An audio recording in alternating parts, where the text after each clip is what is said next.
If you are heterosexual, it's likely because the government forced you. That's the latest narrative in the militant transgenderist lobby who now wishes to abolish what they deem compulsory heterosexuality. Speaking of sexual politics, it has now been revealed that STDs are inherently sexist against women.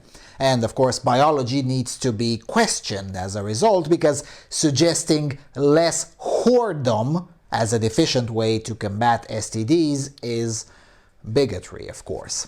In other news, the Procter-and-Gamble brand Always decided that their feminine sanitary products are not exactly feminine. Even the New York Times, a former newspaper, thinks this is, well, kind of crazy liberals' territory. Meanwhile, the religious left is expanding, Italy becoming the first country in the world to include mandatory religious education in schools, the religion being the cult of anthropogenic climate change, Greta's witnesses. While in Sweden, the government pays for drag queen story hours for children. Religious diversity, comrades. Progress.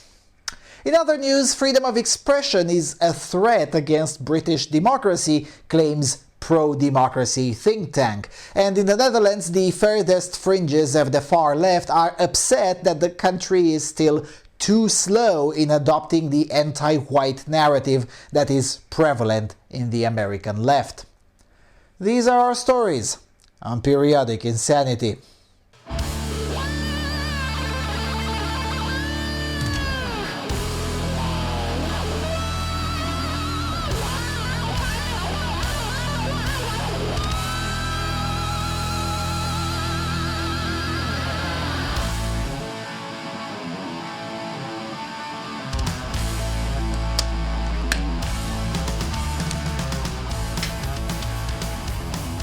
Hello everyone and welcome to the 31st installment of Periodic Insanity. Alrighty, let's continue from where we left it off in the previous episode. Free speech is undemocratic. Well, it doesn't quite say that, but close enough. Democratic audit, general election 2019, unregulated digital political advertisements are damaging our democracy. Imagine writing that headline unironically. Long article, so I trimmed it quite a bit. Quote, now there is going to be, I guess, another general election on December the 12th. The question of how digital political advertisements should be regulated becomes pressing once again. Since the 2016 UK-EU referendum and the 2017 general election, how political parties and campaign groups communicate with the electorate online has received a lot of scrutiny, but little clarity. Even Facebook, preempting the inevitable use of its platform for campaigning, has requested guidance from the UK government on what constitutes political advertisement. Methods to shape or distort political communication online include the use of bots and trolls to spread disinformation, micro-targeting, the practice of sending selected individuals online tailored to highly optimized content using opaque methods of personal data profiling, has been singled out as being particularly damaging to democratic discourse. This practice is not unlawful in itself, but it is problematic because the extent to which political campaigners target individuals leads to a divergence in the overall message of the political party and can be used to target small pockets of undecided voters in marginal constituencies to swing election outcomes. These individuals are often targeted on the basis of personal data misuse. The effect of this can be corrosive as it veers towards a form of communication which is keen to say what campaigners think the individual wants to hear. It's harder to hold to account, and it enables parties to pitch inconsistent campaign promises or policy positions to different sets of voters and opens up the possibility of foreign influence. The real effect of these new forms of communication are unknown, although my sense is that they do not change how someone votes, but can influence whether someone votes. Further research on this must be completed to inform legislative agendas. Why Facebook needs to know how the government defines a political advertisement is unclear, since Facebook has reaffirmed its policy not to ban political advertisements or monitor their content. Whatever the reason, this question reminds us how difficult legislators have found addressing the problem of online political communication, even though it has been agreed that the practices witnessed during the Brexit campaign and recent elections threaten the very fabric of our democracy. No, it hasn't been agreed, only in far-left pockets. By deceitfully trying to influence people's votes. Yeah, welcome to an election campaign, lefties. Don't like it? Tough! One may be forgiven for thinking that the problem has been dealt with following Twitter's announcement that it will ban all paid-for political advertisements. Yet this move appears to be for PR purposes, as the site hosts very few paid-for political advertisements. Instead, Twitter's real issue is bot accounts that spread disinformation and political content, creating artificial streams of fake news which the ban does not address. Twitter's position contrasts with Facebook's, which continue to allow paid-for political content, albeit on the condition that certain requirements are met, including account holder verification of identity and place of residence. This is meant to eliminate the risk of foreign actors purchasing advertisements to influence another nation's elections, but could be subverted by simply having someone within the target country willing to collude. This verification process has already been undermined, with political advertisements appearing on Facebook without the required information about who is responsible for them, suggesting the verification process is inadequate. Facebook has also tried to pacify legislators and users following the Cambridge Analytica scandal by creating an ad library that stores all paid-for advertisements on social issues, elections and politics, along with details of who paid for them and who they were targeted towards. The ad library does increase transparency, but is no antidote to the overall effect of tailored advertisements or the deceptive use of personal data involved in the use of micro-targeted advertisements. Facebook has recently announced that it is further tackling political dark ads by taking down content that does not comply with the new verification requirements through a mix of human and algorithmic review.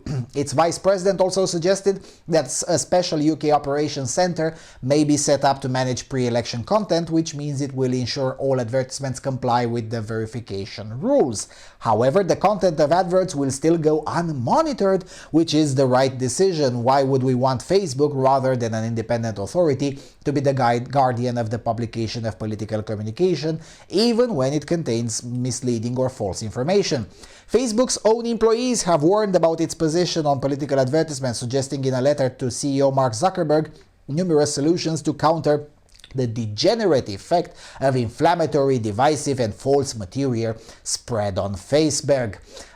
Their suggestions included limiting micro-targeted advertisements, fact-checking content, and observing pre-election silence periods. There are other technological innovations that could be deployed, such as building mechanisms that create a moment for the user to pause before sharing something, so that content does not go viral on impulse alone, or Facebook could create a specific section on users' walls for paid-for political material, so that it is not blended into a stream of uncritically watched cat videos. The element of passive consumption could be removed or reduced for political content, so users can converse about material in a separate space, which might help reduce the echo chamber effect. Even if these ideas were to be implemented by Facebook, self-regulation is not a viable long-term solution, because the methods of digital political communication are too important for self-serving and compromising corporate policies. It is imprudent to forget that service providers like Facebook will never put election integrity before its own profits, and these two objectives are bound to be in conflict despite what Facebook says, close quote. Okay, enough with this, I can't read it all. So, Facebook will never put election integrity before its own profits, which is absolutely true, but you think a bunch of politicians will? Seriously? I mean, if you believe that, may I petition Her Majesty's government for a proposal? I have a huge bridge for sale, and I think the Crown might be interested. I mean, seriously, how far in the la-la land you have to be in order to believe that people being left alone is a threat to democracy? Besides, since when is the United Kingdom a democracy to begin with? Because it's not. I mean, try telling the truth about mass Islamic immigration in the United Kingdom, and you'll see how far-reaching the British democracy goes. So, before worrying about Facebook political ads threatening your precious democracy, maybe you should first see whether your place is a democracy to begin with. Because it doesn't quite look like one when there is more freedom of inquiry, research, information, and speech in countries of the former Soviet Union than in your cherished so-called democracy. Now, that's one aspect. The second aspect is this. What's with this obsession with micro-targeting? I mean, I could understand if it came from a privacy-concerned perspective, but this doesn't seem to be the case here. Democratic audit is simply concerned that micro-targeting exists and it's possible. Well, so what? How is that different than political parties putting different displays in different neighborhoods? That has been a thing in the United Kingdom since at least the 1850s. So you either haven't been a democracy since then, or micro-targeting is just a 21st century adaptation of a 19th century practice. I mean, oh no. Politicians could pitch different messages based on area. Boo fucking who? It's not like politicians have been doing just that since forever. Oh no, it enables parties to pitch inconsistent campaign promises or policy positions to different sets of voters, which in plain language means that politicians may lie. Oh my goodness, it never happened in the past for politicians to blatantly lie, right? Really? Now don't get me wrong, social media is a problem in many ways, and the echo chamber effect is potentially terrible, but to say that the ability of political parties to advertise uncensored on social media are damaging democracy is simply insane. But then again, the United Kingdom's political and chattering classes are increasingly insane themselves, so it doesn't quite surprise me that such an insane idea is taken seriously instead of doing the right thing, which is being instantly dismissed. Oh well. Let's move to another piece of insanity, continuing the conversation from the previous episode about the religious left. Evening Standard. Italy becomes the first country to make climate change lessons compulsory in schools. Every state school will dedicate almost an hour a week to learning about climate change issues from the beginning of the next academic year. Education Minister Lorenzo Fioramonti also announced traditional subjects such as geography, mathematics and physics will be studied from the perspective of sustainable development. This would amount to 33 hours of climate change lessons a year. Mr. Fioramonti said, quote, "The entire ministry is being changed to make sustainability and climate the center of the education model. I want to make the Italian education system the first education system that puts the environment and society at the core of everything we learn in school." The member of the anti-establishment five-star movement was made education minister 2 months ago and has already become a target of conservatives for backing taxes on sugar and plastics. He was also criticized in September for saying students should skip school to take part in climate protests and received backlash for suggesting crucifixes should be removed from Italian classrooms, close quote. And there you go. The new religion targets the old religion. Why do we keep pretending that this is anything less than just another pagan cult? I mean, really. This is what happens when you put religious revolutionary in office. Their religion is less important. Their actions will always be the same. Destroy the religion that created the things, replace it with theirs, and declare their own religious dogma as the unquestionable state truth. Yes, this looks a bit more polished than ISIS, but the core is the same. ISIS destroyed everything that had to do with previous religions in the land and then made their version of religion the unquestionable state truth. It's what all revolutionary cults do. And there's nothing special or new about the man-made climate change cult. In fact, there are many other cults who predicted the end of the world, just like this one, and were wrong multiple times. The difference is that those cults lost followers after being proven wrong and then slowly faded into obscurity. This would have happened with this cult too, in the end, if not for state money and other institutional support. No serious institution supports the guy at the street corner screaming that the end is nigh, but put a nice face on it and get some fancy language in the narrative, and suddenly all of the intellectual yet idiots go wet. Terrible. Now, since we're at the topic of the religious left, let's look at another facet of it, so-called anti-racism. Via The Guardian, Dutch anti-racism activists protest over blackface character. Quote, anti-racism campaigners are protesting in cities across the Netherlands as Dutch children anticipate the annual arrival of Saint Nicholas and the blackface character who traditionally accompanies him. The character of Black Pete, usually portrayed by white people in blackface paint wearing frizzy wigs and prominent red lipstick, has provoked intense discussion and sometimes violent clashes in recent years. Campaigners against racism say exposure to such imagery is hurtful to black people and damaging to children, but a shrinking majority of Dutch people say there is no reason to change a holiday tradition they consider to be harmless fun. That's a lie, by the way.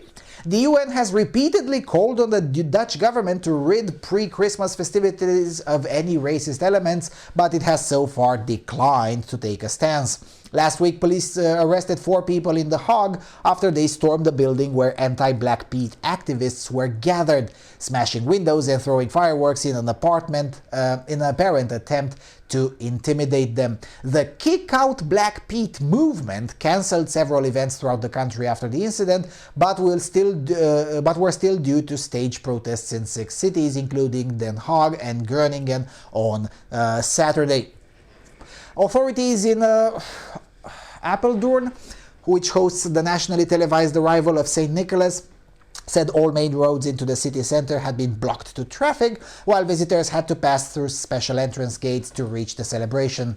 A recent opinion poll showed 59% of Dutch people wanted to keep Zwarte Piet in blackface, while 26% said the tradition needed to be changed gradually. In 2011, when the protest started, only 7% wanted the tradition to change. Since then, major cities such as Amsterdam and Rotterdam and the national public broadcaster have decided to ditch blackface in favor of figures smeared with soot. From the chimneys, they are said to go down to bring children their presents. About 15% of the 17.3 million population of the Netherlands, which was for centuries a major colonial power, are from minority ethnic groups. Close quote. Well,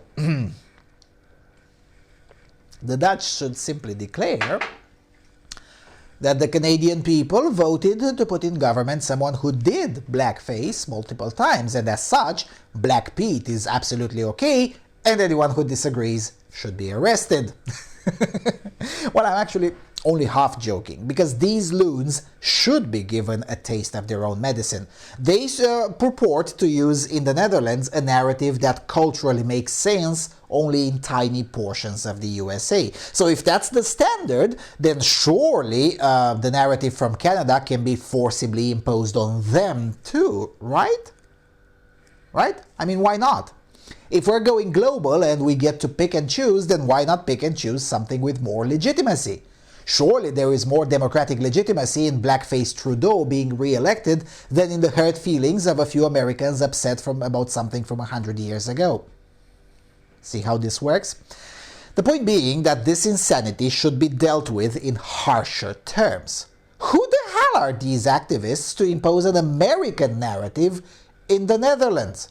Also, The Guardian is being disingenuous. I know, that's very shocking.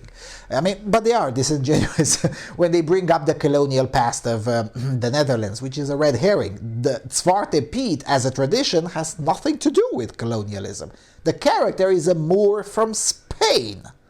Was Spain under Dutch rule? I don't think so. Also, The Guardian is picking and choosing the numbers to make the activists seem more popular and efficient than they really are, because other studies from 2018, for instance, which is more recent than the study that they quoted, showed 90% of the people in the Netherlands disagree outright that Zwarte Piet is a racist figure. Hardly any wins by the activists when even significant chunks of the recently arrived black immigrants think that the activists are kind of full of it. And besides, aren't these activists big fans of diversity? Because if that's the case, then why should the Dutch adopt the American sensibilities? Welcome to the modern world, lefties, where we have diversity, which means some of us don't get offended at the same things you do. Tough! Alright, let's go a little bit further up north. Pink news, Swedish government grants $175,000 to fund drag queen story hours for children. The Swedish government is investing 1.7 million svenska kronor, the equivalent of 175k, to fund drag queen story hours shows for children and those with disabilities. The investment will come from the Swedish Inheritance Fund, a state body that manages the inheritance money of Swedes who die without a written will and next of kin. The funds will be given primarily to Kulturföreningen Moms, a politically independent association in Stockholm that aims to broaden Sweden's cultural offerings with a special focus on LGBT+ issues, diversity and equality. The project will, together with children, young people and adults with disabilities, develop available normative creative fairy tales in the form of drag shows, said Sweden's General Heritage Foundation. Together with the target group and several organizations, the established business among dragons and drag queens will create new fairy tales that reflect the target group. The initiative will promote projects based on the needs and wishes of the target group, which includes drag show workshops based around drag queens reading storybooks to children in libraries. Other large chunks of money from the inheritance pot will be given to left-wing groups, including one that promotes a higher climate commitment for young people. Drag queen story shows are gaining popularity as a fun and educational way to celebrate diversity, giving children a space to see people who defy gender restrictions. I can only see the project as good, wrote one Swede on Twitter. Children in general, and especially children with a functional impairment, do not see drag artists in the same way that adults do. It's not about influencing the children. The fairy tales are the same ones we can all borrow from the libraries. The idea behind Drag Queen Story Hour began in San Francisco, of course it did, and quickly grew into a global phenomenon, not really, but the backlash has been equally as strong. Earlier this year, the organizers of one event in Houston, Texas, were forced to cancel following continued harassment and death threats from conservative Christians. A similar event in Ottawa was interrupted by an angry Christian who burst in to tell the audience of small children that they would be cast into the lake of fire, close quote. Well, the angry Christian is a bit wrong. It's not the kids who would be cast into a lake of fire, but the adult entertainer who knowingly and intentionally perverts the minds of children. Anyway, lake of fire anyway. Now, notice that in the comments section, you get comments as you'd expect on YouTube. Increasingly, a lot of legit homos are distancing themselves from the movement, and they say, just like the far-right bigots say, that this is basically degeneracy. Because it is. There's no way around this, really. On the other hand, non-leftists should take note about what this Kulturföreningen Moms organization is doing. They bill themselves as a politically independent association in Stockholm that aims to broaden cultural offerings of Sweden with a special focus on LGBT+ issues, diversity, whatever. Of course they're not politically independent, or that just goes without saying. They're from the furthest fringes of the far left. But they just don't say that. Non-leftists rarely even try to do the same. How about an association that is politically independent, that aims to broaden Sweden's cultural offerings with a special focus on diversity and equality, where by diversity it understands the diversity of thought as a prerequisite for a normal society, and by equality it understands equality under the law, thus highlighting and pressuring the society to treat Islamic hatred at least as bad as other forms. How about that? Or how about a politically independent association that has a special focus on men who are born men and are of European ancestry? Okay, that's probably not efficient from a narrative perspective, but you get my point. Non-leftists should try to pull these kinds of stunts a lot more often. For now, they're doing it exactly 0 times in Sverige, and maybe they should. As for the insanity aspect, well, come on, this is Sweden, and that's the end of the story. I mean, it's the country that cuts educational funding in order to afford welfare for illegal immigrants, and apparently degeneracy performances aimed at children. Because why not?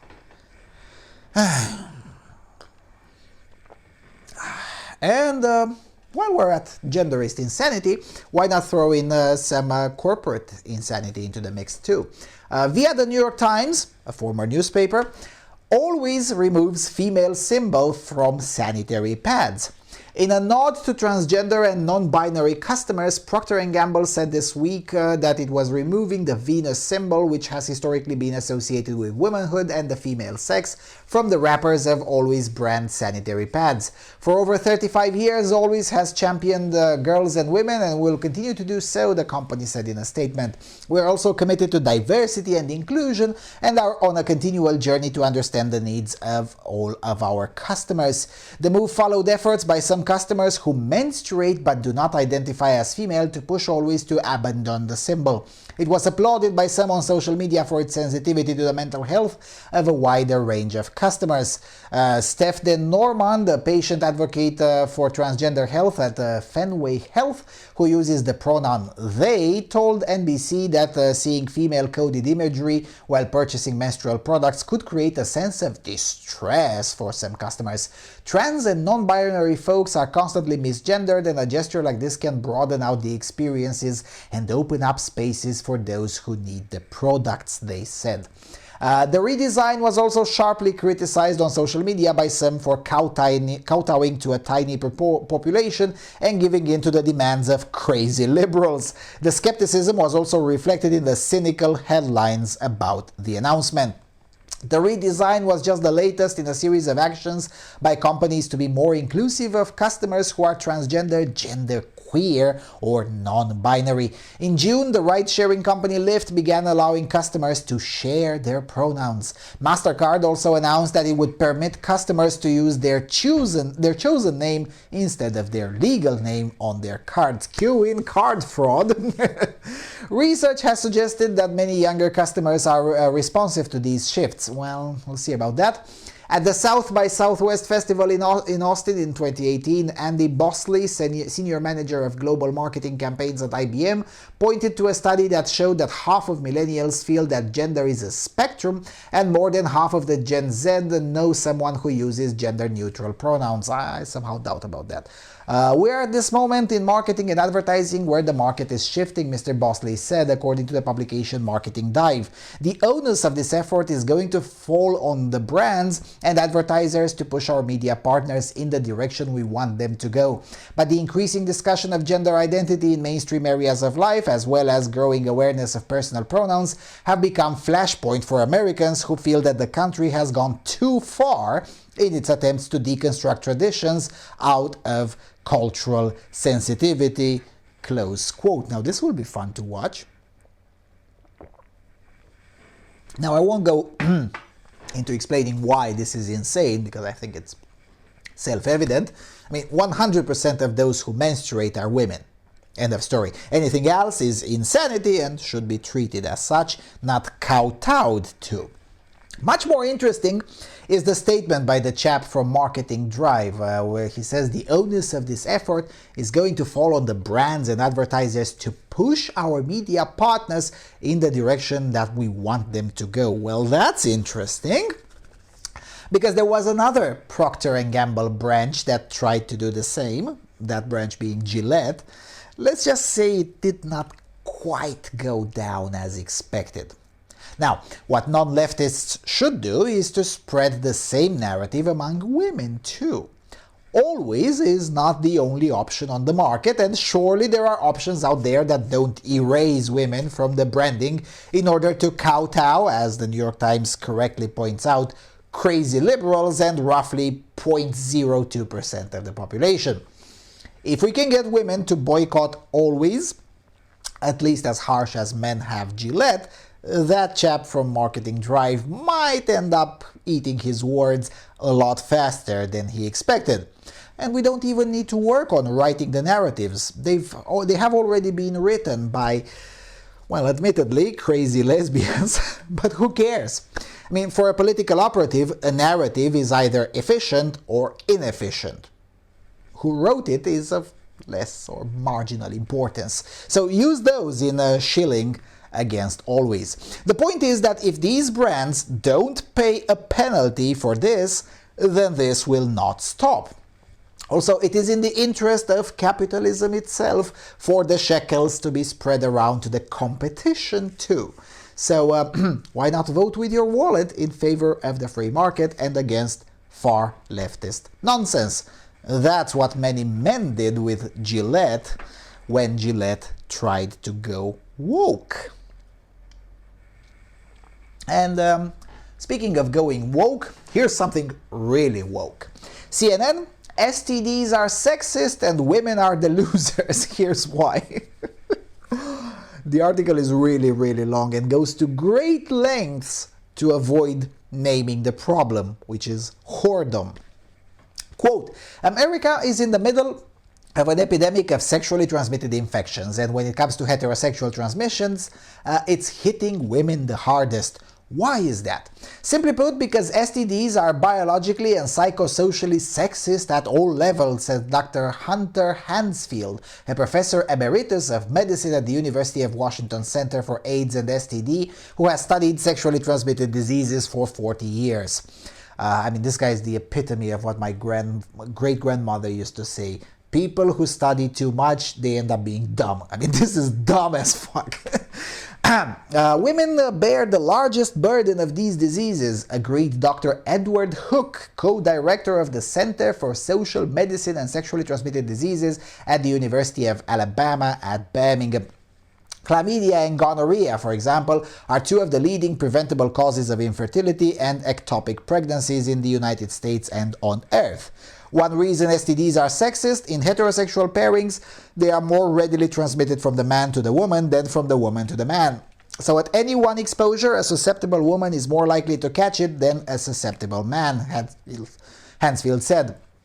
That's because the lining of the vagina is thinner and more delicate than the skin on a penis, so it's easier for bacteria and viruses to penetrate and take hold. Once there, the moist environment of the vagina is perfect for growth.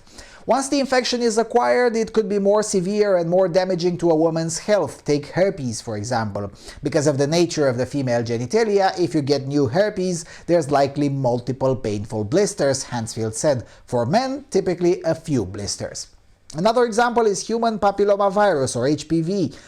It causes cervical cancer, which can be deadly unless caught early. Yes, men can get penile cancer from HPV, Hansfield said, but at about 1/100th the rate that women get cervical cancer from HPV. If a guy goes into a doctor's office with a urethral discharge, Hansfield said, there are only a very small handful of things that can cause it, and most of those are STDs. Any half-trained medical school student can diagnose it and accurately get it treated. A woman's discharge or uncomfortable urination, however, could be due to a number of reasons, including a urinary tract infection. Doctors often need urine samples or must swab the vagina and send samples to a lab for analysis, which might take days to come back and are sometimes inconclusive. Even the most sophisticated expert clinicians end up scratching their heads about the cause of 20% or 30% of women's vaginal discharge, Hansfield said. Cases of gonorrhea, chlamydia, and syphilis have reached the highest levels ever recorded, according to a recent report from the US CDC. Combined, they total 2.4 million infections that were diagnosed and reported just in last year alone, CDC epidemiologist Elizabeth Theron told CNN when the report came out. The latest numbers show youth, especially girls, are most at risk. The CDC estimates people ages 15 to 24 acquire half of all new STD cases, while 1 in 4 sexually active adolescent girls has an STD. These numbers, astounding as they are, probably represent only half of all STD cases because they are not uniformly reported to the CDC, Hook said. Some of the increase in numbers may be due to new and improved tests that are more sensitive to spotting disease, as well as the testing of orifices doctors ignored in the past. With the popularity of anal and oral sex, we now look at what we call extragenital sites of sexual exposure, both the throat and the rectum, Hook said. Another key reason for the skyrocketing numbers is a drop in condom use. That trend is a critical mistake, say the experts, because barrier protection is one of the only ways, besides abstinence, to keep STDs at bay. What's not a reason for the high rates of STDs in women, experts say, is the sexist attitude that women who get these diseases must somehow be more sexually promiscuous than men. Well, by the numbers, they kind of are. There are 1.7 million cases of chlamydia in the United States, and we know that rates are higher in women than men. And we also know more than half of the women who get infected with chlamydia had only a single sexual partner in the last year. Still, that means that at least a third had more, which means women are more promiscuous. But then again, this article tries really hard not to name the problem. Back to the article, what women should do.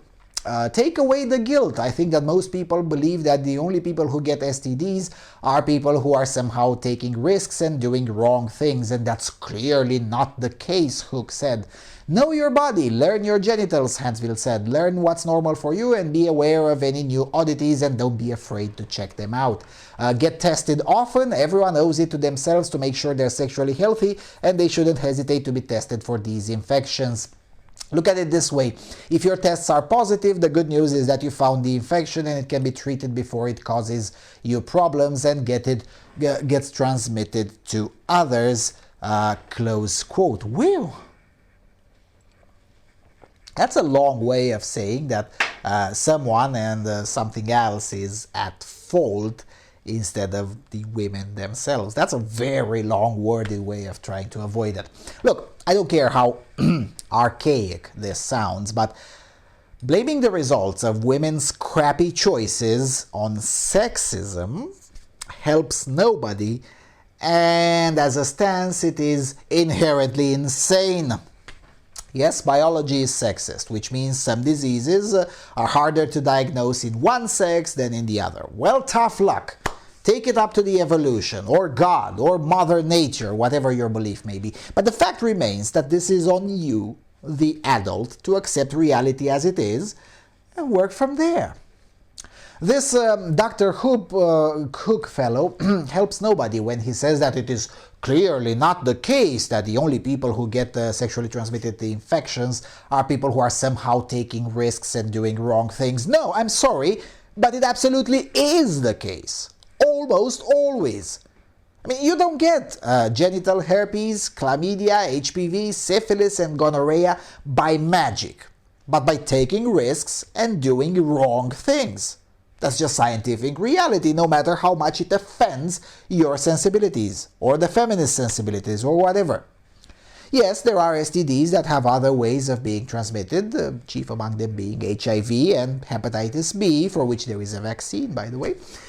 But the CNN article doesn't talk about those, but rather about STDs that are clearly the fault of the patient. If I were to have it my way, state support for such patients would be constitutionally forbidden. If it is your fault, then surely it should also be your financial responsibility.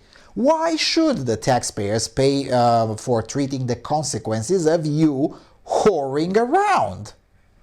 And that goes for men too, though the data quoted by the CNN makes it clear that it's mostly women who end up in this situation. And blaming this on sexism rather than on bad personal choices only moves the discussion away from sanity and reason and into the territory of insanity. And notice that none of the advice offered in the What Should Women Do is mentioned anything to the tune of, just stop whoring around. Apparently, being responsible is not to be expected from women. It's almost as if not fucking the whole stadium and the battalion in the same week kinda tends to help, doesn't it? Maybe, just maybe, if you'd toe down the whole sexual empowerment shit, things could be improved quite a lot. I mean, the second character that appears in the article, Dr. what's his name? Hunter Hansfield. He tells us that, we know more than half of the women who get infected with chlamydia had only a single sexual partner in the last year. Well, is that supposed to be a counter-argument? Really? How about we move the bar a little bit higher? Let's say a single sexual partner per 5 years? Or at the very least per 2 years? I mean, look, I'm trying to be generous here, because I'm fully aware that a Puritan standard could simply not work if applied on a large and diverse population. But surely we can all agree that a slightly more conservative standard than the one spouted and endorsed by the CNN could be in order. Also, surely we can all agree that there can be a bit more pressure on liberal parents who tolerate whoredom from their adolescent daughters. I mean, 1 in 4 sexually active adolescent females have an STD?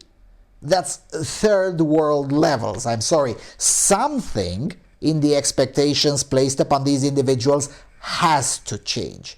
And yes, it has to change in a more conservative or modest direction. You don't like it? Well, tough. Really, tough luck. Now, this last one may be a bit too lengthy, but I have to put it here because I won't tape a 4th episode. Making these videos just takes a lot of time, which I'd rather spend on more original stories, but these kinds of videos have their role too. Anyway, coming from Breitbart. Activists, transgenders are sexually unwanted. Government should end compulsory heterosexuality.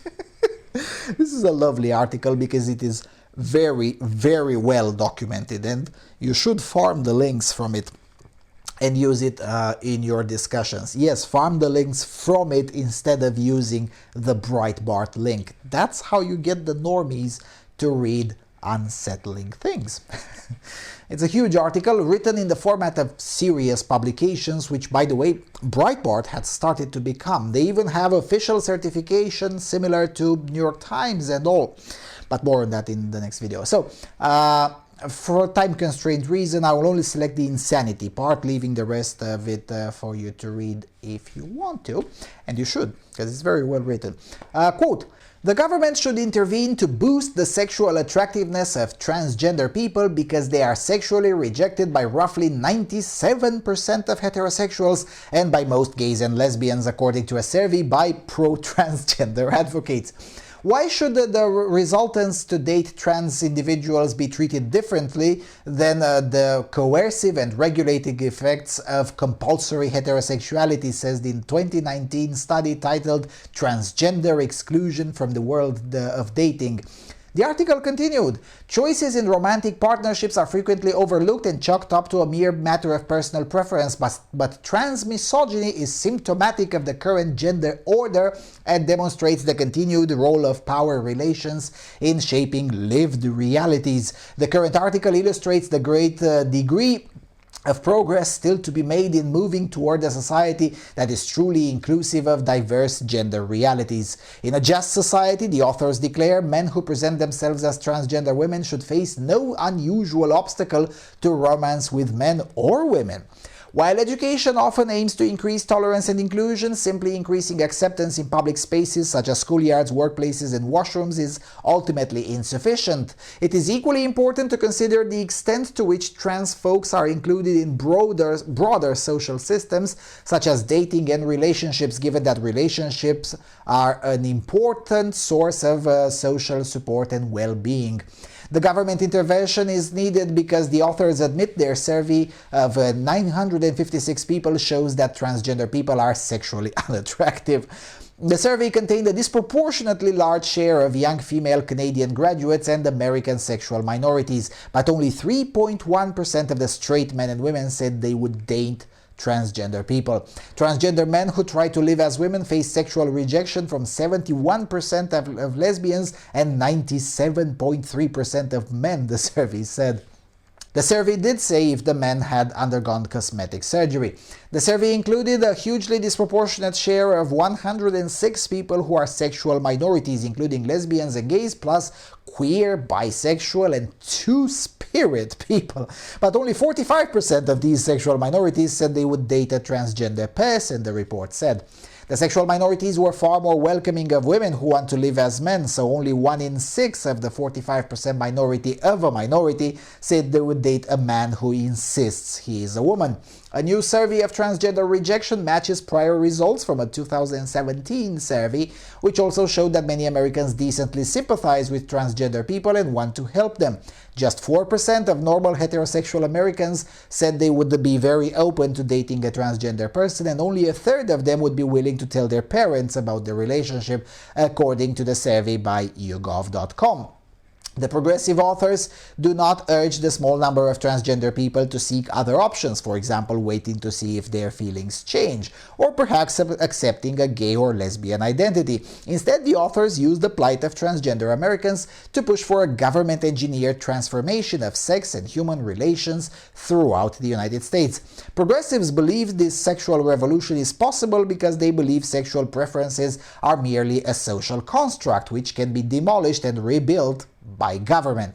Sexual classification is neither natural nor universal, but rather historically and culturally specific, and sexual orientation is more accurately described as fluid or in a constant state of renegotiation, say the authors Karen Blair and Rhea Ashley Hoskin. In contrast, conservatives believe societies cannot govern themselves without accepting humanity's flawed and slow-to-change biological nature, complete with its two very different and very complementary sexes. But progressives, especially third-wave feminists, want a radical rewrite of society to dismantle the underlying gender binary of complementary male and female couples, and so liberate people from their biological nature. But this progressive ambition would require nations to purge many of the evolved civic norms and laws which act as social handholds, which help adults, as well as children and youths in their fast-changing bodies, to become mature, stable, and married adults in an increasingly turbulent, lonely, diversified, and low-trust society. One example is the widespread and often ignored expectation that children and youths postpone sexual intercourse until they are adults. That expectation is denounced by transgender activists who want children and youths to fundamentally change their bodies even before puberty via drugs and surgery. In California, for example, the Marin Independent Journal reported on August 31st that surgeons say that they are busier than ever performing the multi-specialty operations needed for gender reassignment. Satterwhite, a plastic surgeon with San Francisco-based Align Surgical Associates, who specializes in gender reassignment surgery and does a majority of his surgeries at the center, said he is booked until the spring. Now that insurance has been readily covering the procedures, we have seen a more and more of a demand, said Satterwhite, who in late fall relocated his outpatient surgeries from Green Bay to San Francisco. Satterwhite said that over the past 5 years, 50 to 60 of his operations were on patients under the age of 18. He has operated on patients as young as 14, typically performing mastectomies, which he described as an operation with minimal complications. The radical goals were endorsed by the American Psychological Society, which awarded a prize in 2018 to an article calling for a cultural revolution that ends the dominant role of heterosexuality in society. There are enormous costs to maintaining the gender binary. These costs include the myriad negative consequences of gender stereotyping and prejudice. For those reasons, the gender binary should be replaced by a conception of gender/sex that stresses multiplicity and diversity, including a multiple category rather than binary system, whose categories are not mutually exclusive. One can identify as more than one. Fluid, one's identity can change across time, and allow for the possibility that gender is viewed as irrelevant to the self. Following the recommendations for research and practice outlined here should facilitate scientific progress and promote positive developmental outcomes among all individuals. To change the public's view that heterosexuality is the normal and best path, the pro-transgender progressives have adopted a strategy of using their allies in universities, media, and marketing to first downplay the linguistic, legal, and civic distinctions between the two sexes. For example, progressives are using the vague idea of gender to bury the obvious notion of male or female. This rhetorical carpet bombing has also encouraged the claim that men who live as women possess a female penis.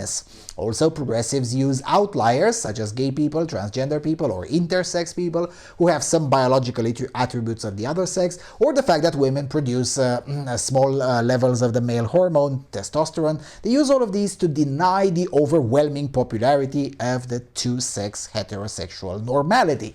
But these overlapping outliers are very small. For example, a huge database of about 104,000 people collected by the National Institute of Health shows that only 0.38% describe themselves as transgender. That 0.38% adds up to roughly 660,000 adults in the United States population of 325 million men and women, girls and boys, few of whom favor the progressives' plan to erase any recognition of male and female complementarity from the law. This progressive strategy also requires their coalition to hide or downplay facts which spotlight the importance of biological sexual differences. For example, progressives ignore the many young women and men who detransition by quitting their damaging efforts to become transgender, and they denounce evidence that young people who would become gays or lesbian are being transed.